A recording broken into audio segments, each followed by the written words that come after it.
Highness, Executive, Your Excellency, the Executive Director of the ACT.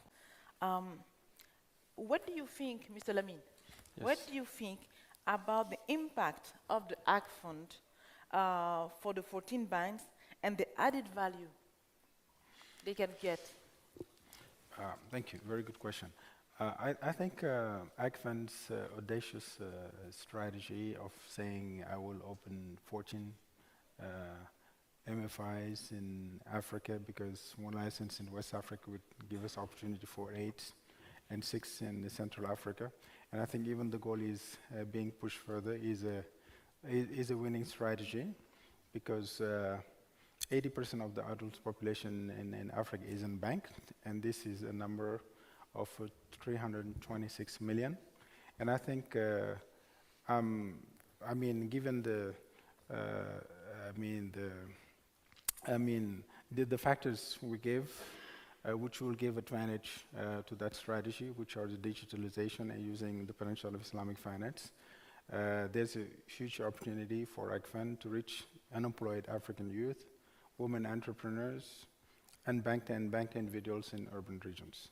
So I think it's a very good strategy to try to duplicate the success they have in the Arab countries into sub-Saharan Africa.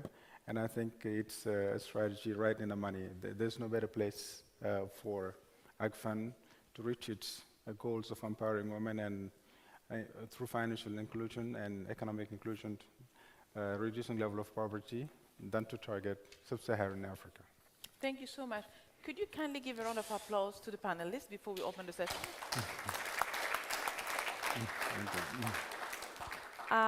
Honorable guests, Your Royal Highness, anyone has a question, clarification, add-on to what the panel has been talking about before we conclude?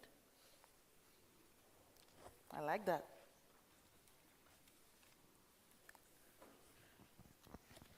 We are going to start by the high table, if you allow me. Sorry, and I'll get back to you. Your Excellency. Bismillah ar-Rahman ar-Rahim. First of all, really, I want to express my sincere gratitude for all of you for this very active panel discussion. And I want also really to take this opportunity, first of all, to greet and welcome and appreciate what the Central Banks of West Africa is doing. And also, I want to express on the importance of Islamic banking in financial inclusion. I mentioned the Central Bank of West Africa because of their interest long ago, really, in Islamic banking. I recall we signed a number of cooperation agreements between the Islamic Development Bank and the Central Bank of West Africa. So we are seeing the results of this. And also, I want really to share the views expressed by Brother Amin concerning the importance of Islamic banking and Islamic finance for financial inclusion. It is very important, especially in West Africa.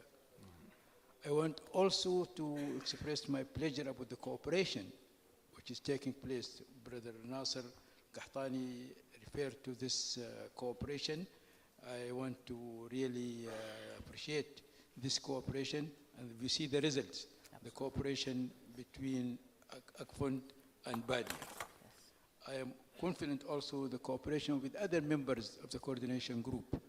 As you know, ACFOND is a member of the coordination group, which include the Islamic Development Banks and other Arab funds. Such cooperation, I think it is very important, and especially for financial inclusion and for your activities in West Africa.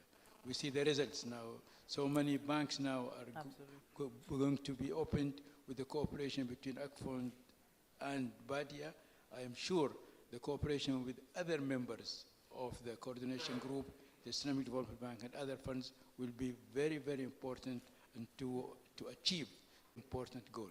I want to congratulate all of you for these achievements, and I am really very, very happy to listen to these achievements. Thank you very much. Thank you so Assalamu much. alaikum Panelists, wa help me rahmatullahi wa applaud barakatuh. the president. The lady in blue first. Look, or you, okay. My The question lady is- in burgundy. My question is to any of the panelists. I want to know what is the challenges in financial inclusion for women in Africa. In India, we have seen where Photograph. microcredit systems have I been need to used to see. exploit women. So I would like to know from any of the panelists what are the... Please, excuse me. You are an important person in this room. Please, could you please introduce yourself and raise so that people can see you? It won't be fair to you and to ask fund otherwise. Namaskar, my name is Sunita Krishnan. I'm from India. My question to all the panelists, do you want me to repeat the question again? Do you want me to repeat the question again? Yes, please. My question to any of the panelists, I'd like to understand what are the challenges in financial inclusion for women in Africa, because in India we have seen a microcredit system being used to exploit women, especially women in agriculture. So I'd like to understand, do you have a similar challenge that is seen in Africa, or is it, how is it running there? Thank you so much for your very substantive question. Another one? Yes, sir? Yes, please. Could you introduce yourself?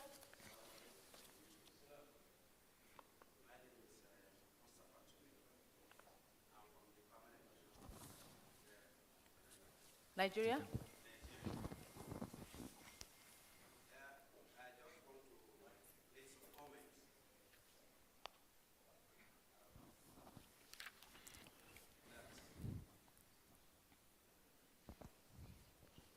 Talking about financial inclusion in Central Africa and West Africa, we must actually start from Nigeria. Why? We have 190 million people in Nigeria and still counting. This translates to more than 90% of the population in the region. Out of this 190, only 30 million have bank accounts. That means that they are out of the banking financial system. Thank you. But the good part of it is that in Nigeria now we have 150 million mobile lines and 100 million people on the internet. What this means is that these people are actually reachable through, maybe not through the banking system, but through the telecommunication system. Thank you. And in Sir, Nigeria could you we go- have... Sir, excuse me, I only have 6 minutes Okay, to end this I'll panel. round up now. Thank you. Well, to round up, just as I started, to do any financial inclusion to eradicate poverty in Africa, Nigeria is the place to start from. Thank you. Thank you so much. Thank you for being in this room today.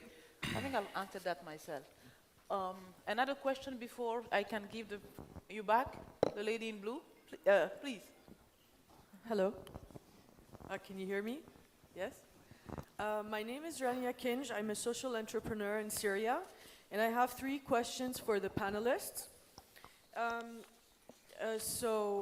First, we've seen many initiatives concerning microfinance and financial inclusion, not since 2018, but since 20 years or 25 years. But what we've seen also is that there's a very big problem of values. I'm speaking for Syria, but I think it applies for all the Arab countries, is that the ramping corruption that does not allow women and people in general to have access to these services.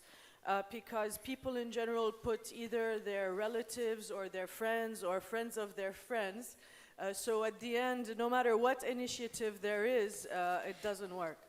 So I'd like to have your comments on this. This is number one. Two is also a question related to values, since you, Miss from Tunisia, brought it up, is that since we started our project, for instance, in our case, we have 130 displaced women in Syria, who we automate, we try to empower financially. We did not have any traction in any of the Arab countries, not even the countries that are at a proximity from us, Lebanon, Jordan, Palestine, Iraq, and the many other countries. The only countries that really valued our work and supported us morally, not financially. Can you ask your question, please? Yes, was the West. So I'd also like your comments on that. And third thing is that when you talk about microfinance and you're financing small entrepreneurship or micro-entrepreneurship, what is the percentage of success that you have seen where the people do not become indebted and more and fall into debt more and more and more? So that was the third question. Thank you. Thank you so very much. I need to close the question now so that I can pass on the floor to the panelists. Please take the one you want to answer and then I wrap up from there, okay? This is no gender. We start by Lamine and we come to the professor and I conclude. Okay? Lamine, bismillah. Okay, thank you. So I'll just pick the question I like. Exactly. Okay, I just wanted to answer quickly about the challenges for the lady from India, for women in microfinance globally. My understanding is that one of the problems of microfinance is the high interest rate. I mean, interest rate combined with other fees. And I believe, if I'm not wrong, the Central Bank of West Africa has stated that the overall interest rate, the real interest rate plus all the fees, shouldn't be more than 25%. 24%, is that right, Fatou? And I believe in some other countries it's more than that. But if you take countries like Senegal, where it's hard to find a business, where you can have a margin of 20%, so your business is killed, I mean, already. So I think this, in the long run, creates a problem for users of microfinance, usually women. So we have that problem, we have that challenge. Now, one of the things we want to use to, go against this problem is Islamic finance, because there's no interest rate. But also, there's, one of the requirements is to do the loan on a tangible asset. So there's ways you can avoid this challenge and the cycle of indebtedness. So that's what I Thank you wanted so to much. mention. Ms. Fatou,